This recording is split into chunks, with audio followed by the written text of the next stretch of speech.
पहलगाम आतंकवादी हमले में जिस तरीके से आतंकवादियों ने धर्म पूछकर सैलानियों की हत्या की है, उससे पूरे देश में आक्रोश है। संघ प्रमुख मोहन भागवत ने कहा है कि ये लड़ाई धर्म और अधर्म के बीच है और एक हिंदू कभी भी धर्म पूछकर नरसंहार नहीं कर सकता। जहां बीएचपी ने भागवत के बयान का समर्थन किया है, वहीं विपक्ष इसे नफरत की राजनीति करार दे रहा है और अब इस बयान पर सियासी घमासान बढ़ चुका है। यहाँ पर अटैक हुआ आतंकवादियों का, थोड़ा बताइए। हुआ पति को मार दिया, भेलपुरी खाड़ी से मेरा पति साइड में था, एक इंसान है, उसने उसको गोली मार दी। यहाँ पे उसने बोला कि ये शायद मुस्लिम नहीं है, उसने उसको गोली मार दी। लड़ाई है धर्माशी अधर्माशी है। जिस तरह पहलगाम में दहशतगर्दों ने सैलानियों का धर्म पूछ कर बेरहमी से उनकी हत्या की, उसके बाद से इस पर सियासत भी तेज हो गई है। मुंबई में प्रतिष्ठित दीनानाथ मंगेशकर पुरस्कार समारोह में पहुंचे संघ प्रमुख मोहन भागवत ने कहा कि ये लड़ाई धर्म और अधर्म के बीच है। आता जी लढाई चालू आहे ना, ती पंथ संप्रदायांची लढाई नाही आहे, पंथ संप्रदायांचा आधार आहे। लढाई आहे धर्माशी अधर्माची आहे। म्हणून आपल्या जवानांनी कधी किंवा आपल्या इथल्या लोकांनी कधी कुणाचा धर्म विचारून त्याला मारलं नाही, पण काल ज्या कट्टरपंथीयांनी उत्पात केला त्याने धर्म विचारून मारला। हिंदू असं कधीही करणार नाही, पण आपल्या संप्रदायाचा चुकीचा अर्थ लावणारे कट्टरपंथी असं करतील। म्हणून देश बलवान पाहिजे। आपल्या मनात दुःख आहे, सगळ्यांचंच अंतःकरण जड आहे। सगळ्या परिवारजनांच्या दुःखात आपण सहभागी आहोत, पण आमच्या मनात क्रोधही आहे।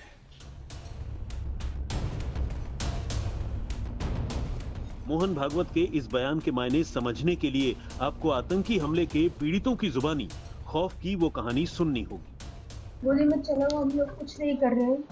तो बोले कि डायरेक्टर ने गोली मारी उनको, इधर पेट में गोली मारी।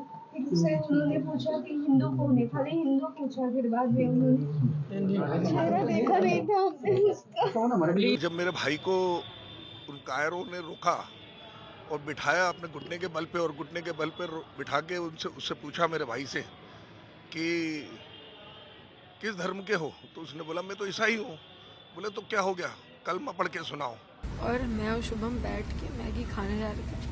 शामली मेरी बहन थोड़ा दूर बैठी थी और पापा मेरे वॉशरूम में थे। उतनी देर में एक बंदा पीछे से आया और उसने गोली साइड में रख के उससे पूछा हिंदू है कि मुसलमान। मुसलमान है तो पहले कलमा पढ़ के दिखा। जैसे हमें पता ही नहीं, हम पीछे पलट के देखे हो क्या रहा है। हम उसकी तरफ स्माइल करके पूछे भैया क्या हुआ, कह रहे हिंदू है मुसलमान। मैंने कहा हिंदू, मार दिया।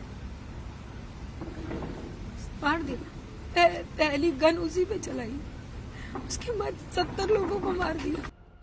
सुना आपने कैसे कायर आतंकियों ने निहत्थे सैलानियों का धर्म पूछकर उनकी जान ले ली। इसीलिए संघ प्रमुख मोहन भागवत ने आतंकियों की तुलना राक्षसों से करते हुए कहा कि रावण को सुधारने के लिए भी राम को उसका वध करना पड़ा था। कारण असुरांचं निर्दालन जर व्हायचं असेल तर अष्टादश भुजांची ती शक्ती ती असलीच पाहिजे।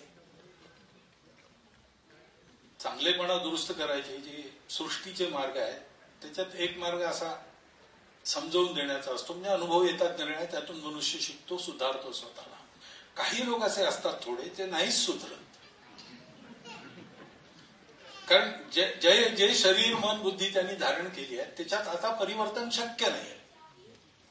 रावण शिवभक्त होता, वेदशास्त्र संपन्न होता, सगळं काही होतं। एक चांगला माणूस बनायला जे त्याच्यापाशी पाहिजे ते सगळं रावणाजवळ होतं, परंतु जे शरीर मन बुद्धी त्यांनी धारण केली किंवा बनली त्याची, ती बदलायला तयार नव्हती। दुसरा उपायच नव्हता। रावण जोपर्यंत हा देह सोडत नाही आणि दुसरा जन्म घेत नाही तोपर्यंत तो सुधारणार नाही। त्यामुळे रावण सुधारायला पाहिजे, म्हणून रामाने त्याचा वध केला। आतंकी हमले के पीड़ितों को जिसने भी सुना उसकी आंखें नम हो गईं।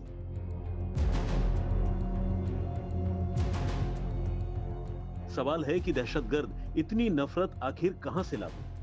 उनसे सिर्फ इतना पूछा मुस्लिम, किसी ने बोला हाँ, तो बोला कलमा पढ़ के बताओ। और अगर कलमा भी पढ़ दी उसके बाद उसने बोला कि अपने नीचे के कपड़े खोल के बताओ। और उनने बोला कि खातून नहीं है तुम्हारा तो सीधे गोली मार दी।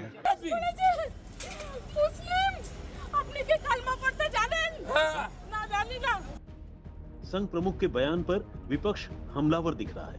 कांग्रेस ने बीजेपी और संघ पर समाज में नफरत फैलाने का आरोप लगाया है।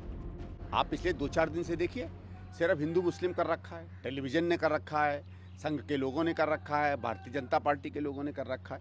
मैं भागवत जी से बड़े आदर से पूछना चाहता हूं, क्योंकि आपको नहीं पता है कि आपकी फौजें क्या करती हैं, या आपको स्वयं नहीं मालूम है कि आपके अंदर से क्या इंस्ट्रक्शन जाते हैं। जब वहाँ की तमाम कश्मीरी एक हैं और आतंकवादियों के खिलाफ आवाज उठा रहे हैं, उस समय भागवत जी का इस प्रकार का बयान का अर्थ ये है कि सभी मुसलमान टेररिस्ट हैं। इसका मतलब यही है जो वो बोल रहे हैं। मोहन भागवत जी का जब जो मन आता है वो अपनी बात कह देते हैं।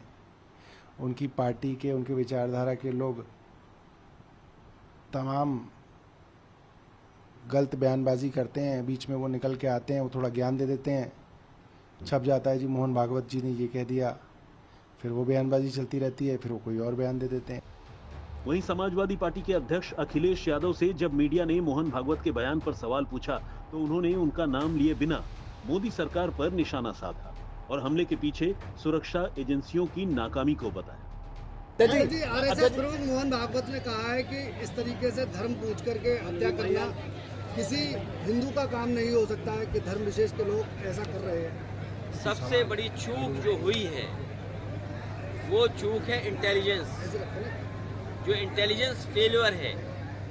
और जितने भी परिवार के वहाँ सदस्य हमसे मिले हैं या जिनके बारे में हम लोगों ने टीवी, अखबार और यूट्यूब के बारे में सुना है और जो लोग जानकारी दे रहे हैं, जिनसे बातचीत हुई है, वो यही बता रहे हैं न केवल इंटेलिजेंस फेलियर हुआ है, बल्कि समय होते हुए जो कार्रवाई होनी चाहिए थी, जो सैनिक, फौज या मेडिकल मदद होनी चाहिए थी, वो भी नहीं दे पाए हैं। भागवत के बयान को विश्व हिंदू परिषद जहां सही ठहरा रही है, तो मुस्लिम स्कॉलर कह रहे हैं कि आतंक का कोई मजहब नहीं होता।